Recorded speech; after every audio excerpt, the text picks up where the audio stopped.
Hey guys, so Tarkov TV has just finished their podcast and they have announced Wipe, assuming that's why you clicked on this video, and Wipe is going to be in August and in December. So as you can see in front of us here, this is actually going to be the roadmap going into next year. There is a lot of stuff here, but as you can see, there is an August. He didn't give a time frame. Someone did ask if it was going to be in early August and he gave a little smile, but let's be honest, at this point, we should just take it when it comes. If it's going to be early, awesome. If it's going to be late, whatever, it just, yeah, it's we just want to make sure that the game, well, personally, I just want to make sure the game is actually going to be in a usable condition for this Wipe, because last Wipe and the Wipe before were not the best, let's put it that way. And especially with this new system of the network and whatnot, is actually really good. So there is also a few promo codes that came out with the update or with the podcast. I will have them on the screen right now. I don't know if they're still working, but they are definitely worth using if you actually have the ability to use them and, you know, get your free stuff, because they're definitely good. So let's get into the roadmap that's in front of us. I will be showing you videos and whatnot if they are going to be going over this. We'll go through this, I'll show you the videos, and then I'll just go after this. It will just be like just me talking and talking about little things that they mentioned during the podcast. So starting off, loadout presets. When the gun presets came out, that's actually what we thought we were having. It's your entire loadout and you can name them. So if you want to go woods or go labs or whatever, you can see in the video that I'm showing right now, bit of a meme thing. It does actually show you the different loadout presets, which is pretty cool. I think it's going to be a great system. It just means quick and easy. Like, you can do rat runs, you're fully ready to go. Randomize loot container spawns. So the best example I can give with this one, I'm thinking, is the stashes. So we know the stashes that are dotted around the map. You got the 40 on shoreline, 27 on customs, and like a few dotted around. I think what it's going to be is some of them might be turned off, or they're all still there, but they might just be a little bit more spread out than where they exactly are. I'm not so sure how that would work. I feel like that'd be a lot of work, but then again, it is something that's going to be happening in the game. I just feel like they're going to be, some are going to be turned off and some are going to be turned on. That's just how I feel like it's going to happen. So we got selecting a body part when healing with a hotkey. So with that one, if you was to hotkey a splint on your hotbar at the top, like when you reload a gun, when you press R and mouse scroll, it lets you choose different mags, so you can actually name your mags.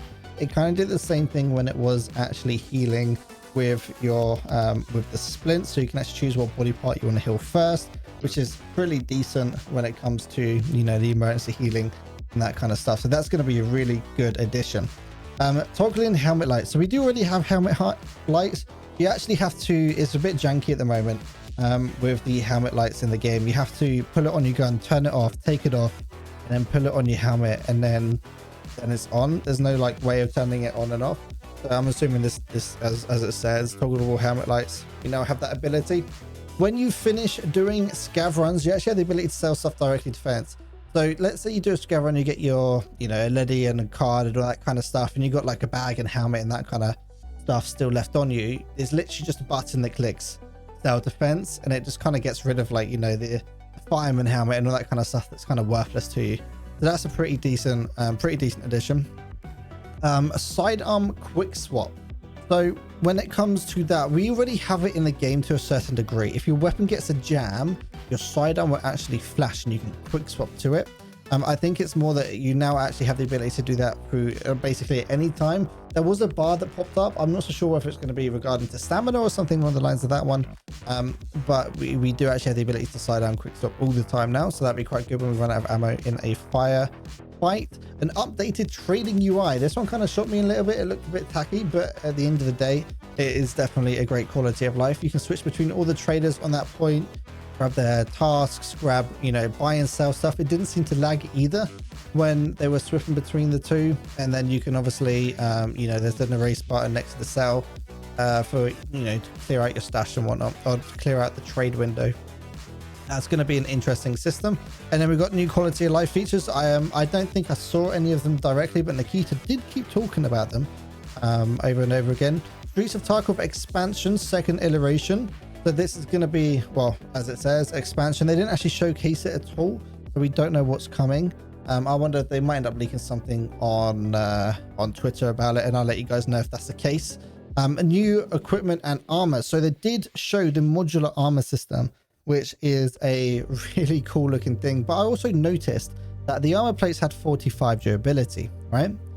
But each of the item, like there's different parts on the armor itself that also has durability. So like the shoulders, the flap that goes in front of your privates, your arms, all that kind of stuff. So I wonder if each of the parts of that armor is going to have its own durability, and then if that goes, then that means that a bit of the armor is totally gone, or that's repairable. I got no idea. It's going to be really interesting to see when it comes to that kind of stuff. But they did have different plate levels, and I think the freaking armor went up to like 300 or 400 durability.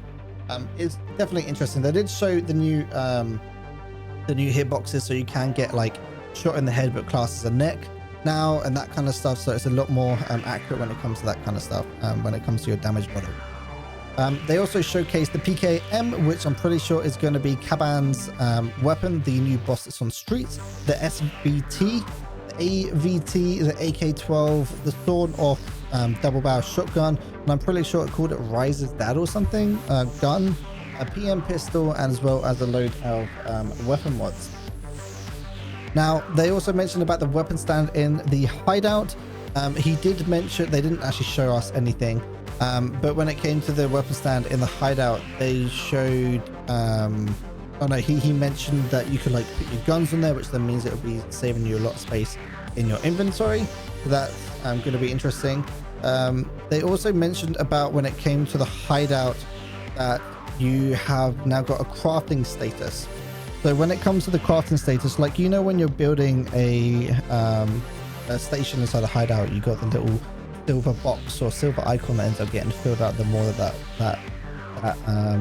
thing gets built. You have the same thing in the hideout, but it's green, and then that's just a way of showing you the crafting status.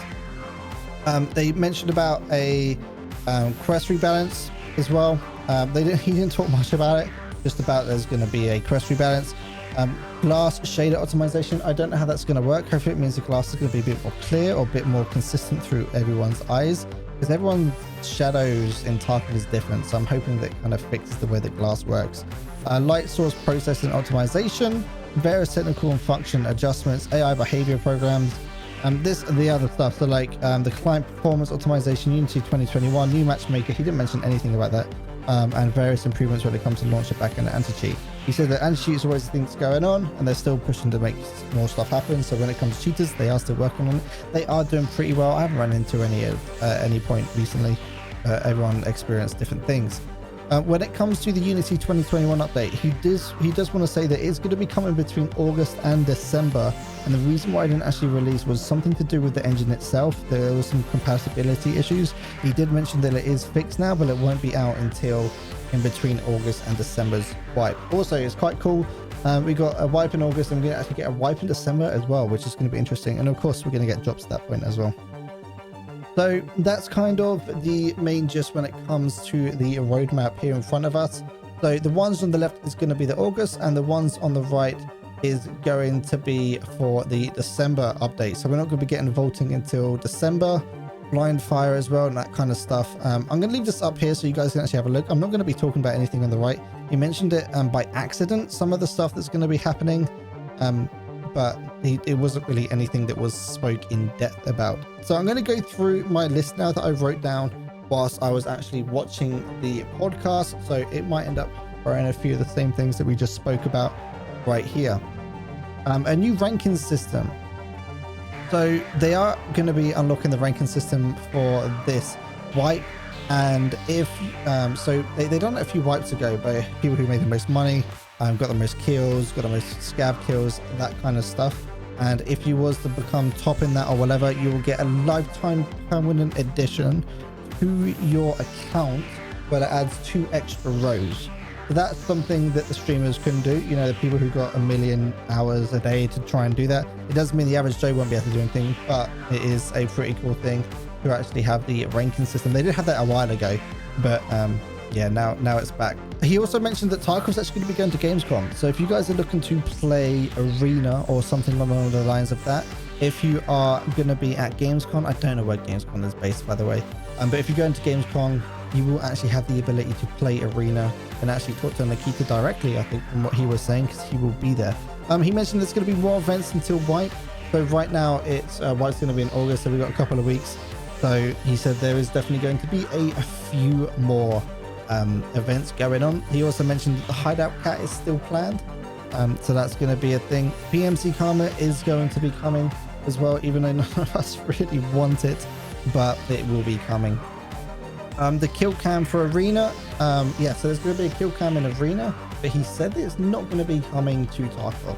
I don't really like that. Personally, I really like that there was a kill cam. Yes, I feel like that it should be something that would be after the raid, when the raid is actually finished, because you know, you've got your overall raid timer. Once I hit 0, then you can get the kill cam if you want to ask for it. I feel like it should be. I don't think it should be an instant thing. It should be waiting until the raid's actually finished. And he also mentioned that the 50 BMG will be coming as well. Now, actually, something that's really big that's actually going to be happening is they're going to be White Prestige, and we are going to be getting achievements as well, and they are going to be linked together. So, like, when you complete the achievements and the White Prestige, you'll get a huge amount of privileges that you wouldn't get before. He mentioned again about size, stash sizing and that kind of stuff.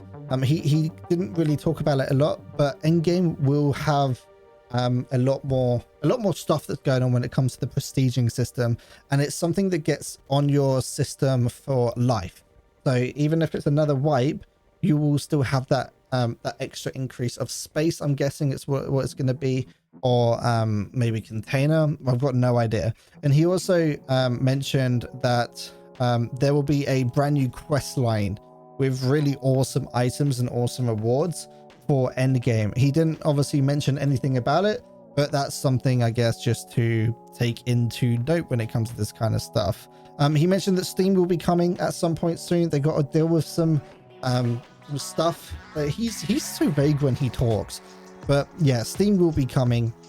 There is going to be more factions that are planned, and weapon paints are planned as well. He's actually seen some pictures of already weapon paints, so I'm hoping we get desert camo, all that kind of stuff. Obviously hot pink, because who would not want hot pink on their gun, and a new recoil system that I'm going to be showing you at the end of this video. Guys, so wipes in August and in December. This is pretty good. Been waiting for it for a while. I will be streaming 24/7. That'd be great. I will be streaming over on Twitch a lot as well when Wipe is here, so make sure you do come over and say hi, and yeah, get to meet some of you guys. He was going to speak about Arena as well, but he didn't actually talk much about Arena. There was a little showcase video that I do want to do a quick breakdown when in another video, maybe later on today or tomorrow, kind of going over the UI and that kind of stuff, because I am really looking forward to Arena as well. Guys, I hope you enjoyed the video. Hopefully I didn't rant off too long, and yeah, I'll see you in the next video. Ciao for now, guys. So a big thank you to everyone who has been giving me feedback in the latest videos, and especially thank you over to the Patreons. Without your support, I wouldn't be able to do what I do. And a big thank you to Justin ASDF and Freddie for your continued support.